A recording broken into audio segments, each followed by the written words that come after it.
ಇನ್ನು ಪಹಲ್ಗಾಮ್ನಲ್ಲಾದಂತಹ ಉಗ್ರರ ದಾಳಿಯ ಬಳಿಕ ಭಾರತ ಕಠಿಣ ಕ್ರಮಗಳನ್ನು ತೆಗೆದುಕೊಳ್ತಾ ಇದೆ. ಉಗ್ರರ ಸಂಹಾರಕ್ಕೆ ಇಳಿದಿದೆ ಭಾರತ. ಈಗ ಭಾರತಕ್ಕೆ ಪಾಕಿಸ್ತಾನ ಬೆದರಿಕೆಯನ್ನ ಹಾಕಿದೆ. ಭಾರತಕ್ಕೆ ಅಣ್ವಸ್ತ್ರದ ಎಚ್ಚರಿಕೆಯನ್ನ ನೀಡಿದೆ ಪಾಕಿಸ್ತಾನ. ನಮ್ಮ ಬಳಿ ಅಣ್ವಸ್ತ್ರಗಳಿವೆ ಅಂತ ಪಾಕಿಸ್ತಾನ ಸಚಿವೆ ಹೇಳಿದ್ದಾರೆ. ಪಾಕಿಸ್ತಾನ ಸಚಿವೆ ಶಹರಿ ರೆಹಮಾನ್ ಬೆದರಿಕೆ ಹಾಕಿರೋದು. 26 ಅಮಾಯಕರ ಬಲಿ ಪಡೆದಿದ್ದಾರೆ ಉಗ್ರರು. ಪಾಕ್ ಪೋಷಿತ ಉಗ್ರರ ದಮನಕ್ಕೆ ಭಾರತ ಮುಂದಾಗಿದೆ, ಕಠಿಣ ಕ್ರಮಗಳನ್ನ ತೆಗೆದುಕೊಳ್ತಾ ಇದೆ. ಇದರ ನಡುವೆ ಪಾಕಿಸ್ತಾನ ಸಚಿವೆ ಭಾರತಕ್ಕೆ ಬೆದರಿಕೆಯನ್ನ ಹಾಕ್ತಾರೆ, ಅಣ್ವಸ್ತ್ರದ ಎಚ್ಚರಿಕೆಯನ್ನ ಕೊಟ್ಟಿದ್ದಾರೆ. ನಮ್ಮ ಬಳಿ ಅಣ್ವಸ್ತ್ರಗಳಿವೆ ಅಂತ ಪಾಕಿಸ್ತಾನ ಸಚಿವೆ ಶಹರಿ ರೆಹಮಾನ್ ಬೆದರಿಕೆ ಹಾಕಿದ್ದಾರೆ ಭಾರತಕ್ಕೆ. ಉಗ್ರರ ಸಂಹಾರಕ್ಕೆ ಇಳಿದಂತಹ ಭಾರತ ಅತಿ ಕಠಿಣ ನಿರ್ಧಾರಗಳನ್ನ ತೆಗೆದುಕೊಳ್ತಾ ಇದೆ. ರಾಜತಾಂತ್ರಿಕ ಮಹತ್ವದ ಹೆಜ್ಜೆಗಳನ್ನ ಇಟ್ಟಿದೆ. ಇದರ ನಡುವೆ ಮಿಲಿಟರಿ ಡಿಸಿಷನ್ ಏನಾಗಿರುತ್ತೆ, ಮಿಲಿಟರಿ ಕ್ರಮಗಳು ಏನಾಗಿರುತ್ತೆ ಅನ್ನುವಂತಹ ಸಂದರ್ಭದಲ್ಲಿ ಈಗ ಪಾಕಿಸ್ತಾನ ಸಚಿವೆ ಶಹರಿ ರೆಹಮಾನ್ ಭಾರತಕ್ಕೆ ಬೆದರಿಕೆ ಹಾಕಿದ್ದಾರೆ. ಈ ಬಗ್ಗೆ ಮಾಹಿತಿಯನ್ನ ಕೊಡ್ತಾರೆ ನಮ್ಮ ಪ್ರತಿನಿಧಿ ಶಶಿಶೇಖರ್, ಇದೀಗ ನಮ್ಮ ಜೊತೆ ಸಂಪರ್ಕದಲ್ಲಿದ್ದಾರೆ. ಶಶಿ, ಏನಿದು ಪಾಕಿಸ್ತಾನ ಸಚಿವೆ ಶಹರಿ ರೆಹಮಾನ್ ಹಾಕ್ತಾ ಇರುವಂತಹ ಬೆದರಿಕೆ? ಸೊ ಅಣ್ವಸ್ತ್ರ ಅವರ ಬಳಿ ಮಾತ್ರ ಇರುವಂತದ್ದ? ವೀಣಾ, ಪಾಕಿಸ್ತಾನಿ ಪ್ರಾಯೋಜಿತ ಉಗ್ರರು ದಾಳಿ ಮಾಡಿದ್ದು ಭಾರತದ ಕಾಶ್ಮೀರದಲ್ಲಿ ದಾಳಿ ಮಾಡಿದ್ರು, ಜೀವ ಕಳೆದುಕೊಂಡವರು ಭಾರತೀಯರು. ಆದ್ರೆ ಬೆದರಿಕೆ ಬರ್ತಾ ಇರೋದು ಪಾಕಿಸ್ತಾನದಿಂದ. ಭಾರತ ಯಾವ ಸಂದರ್ಭದಲ್ಲಾದ್ರೂ ಪಾಕಿಸ್ತಾನದ ಮೇಲೆ ದಾಳಿ ಮಾಡಬಹುದು ಅನ್ನುವಂತಹ ಸ್ಥಿತಿಯಲ್ಲಿದೆ. ನಿನ್ನೆ ಪ್ರಧಾನಿ ನರೇಂದ್ರ ಮೋದಿ ಬಹಿರಂಗವಾಗಿ ಎಚ್ಚರಿಕೆಯನ್ನ ಕೊಟ್ಟಿದ್ರು. ಇದಾದ ಮೇಲೆ ಪಾಕಿಸ್ತಾನದಲ್ಲಿ ಆತಂಕ ಇದೆ, ಭಾರತ ಯಾವಾಗ ದಾಳಿ ಮಾಡಿಬಿಡುತ್ತೋ ಅನ್ನುವಂತಹ ಭಯ ಇದೆ, ಭೀತಿ ಇದೆ.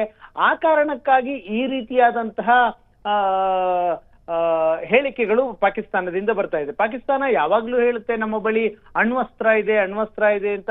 ಅಫ್ಕೋರ್ಸ್ ಭಾರತದ ಬಳಿಯೂ ಅಣ್ವಸ್ತ್ರ ಇದೆ. ಈಗ ಅಂತಹ ದೊಡ್ಡ ರಾಷ್ಟ್ರ ರಷ್ಯಾವನ್ನ ಉಕ್ರೇನ್ ಫೇಸ್ ಮಾಡ್ತಾ ಇದೆ. ಉಕ್ರೇನ್ ಬಳಿ ಅಣ್ವಸ್ತ್ರ ಇಲ್ಲ, ರಷ್ಯಾದ ಬಳಿ ಅಣ್ವಸ್ತ್ರ ಇದೆ.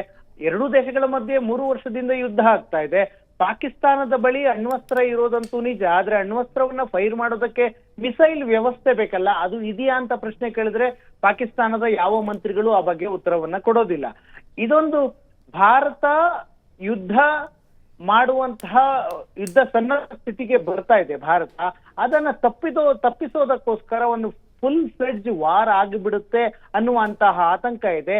ಹೇಗಾದ್ರೂ ಮಾಡಿ ಈ ರೀತಿಯಾದಂತಹ ಬೆದರಿಕೆಗಳನ್ನ ಹಾಕಿ ಯುದ್ಧವನ್ನ ತಪ್ಪಿಸಿಕೊಳ್ಳಬೇಕು ಅನ್ನುವಂತಹ ಮನಸ್ಥಿತಿಯಲ್ಲಿ ಪಾಕಿಸ್ತಾನದ ಸೇನಾಧಿಕಾರಿಗಳು, ಪಾಕಿಸ್ತಾನದ ಸಚಿವರುಗಳು, ಪಾಕಿಸ್ತಾನದ ವಿದೇಶಾಂಗ ಎಲ್ಲರೂ ಕೂಡ ಈ ರೀತಿಯಾದಂತಹ ಹೇಳಿಕೆಯನ್ನ ಕೊಡ್ತಾರೆ.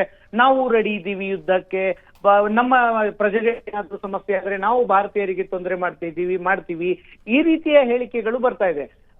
ನಿನ್ನೆ ನರೇಂದ್ರ ಮೋದಿ ಮಾತನಾಡ್ತಾ ಎಲ್ಲೂ ಕೂಡ ಪಾಕಿಸ್ತಾನದ ಹೆಸರನ್ನ ಉಲ್ಲೇಖ ಮಾಡಿಲ್ಲ.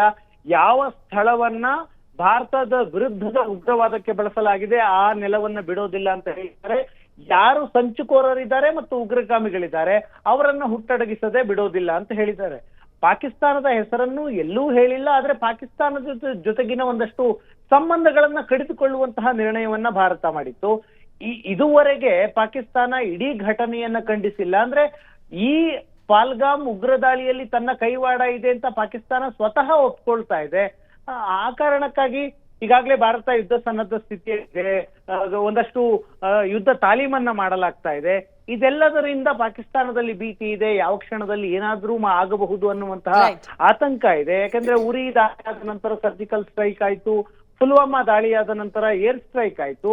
ಹಾಗಾಗಿ ಈ ಬಾರಿ ಅವೆರಡಕ್ಕಿಂತಲೂ ದೊಡ್ಡದೇನೋ ಆಗಬಹುದು ಅನ್ನುವಂತಹ ಸ್ಥಿತಿ ಇದೆ. ಆ ಕಾರಣಕ್ಕಾಗಿ ಪಾಕಿಸ್ತಾನದಲ್ಲಿ ಆತಂಕ ಇದೆ. ಆ ಆತಂಕದ ಕಾರಣಕ್ಕಾಗಿ ಇಂತಹ ಮಾತುಗಳು ಬರ್ತಾ ಇದಾವೆ. ಥ್ಯಾಂಕ್ ಯು ಶಶಿ, ತಮ್ಮ ಡೀಟೇಲ್ಸ್ಗಾಗಿ.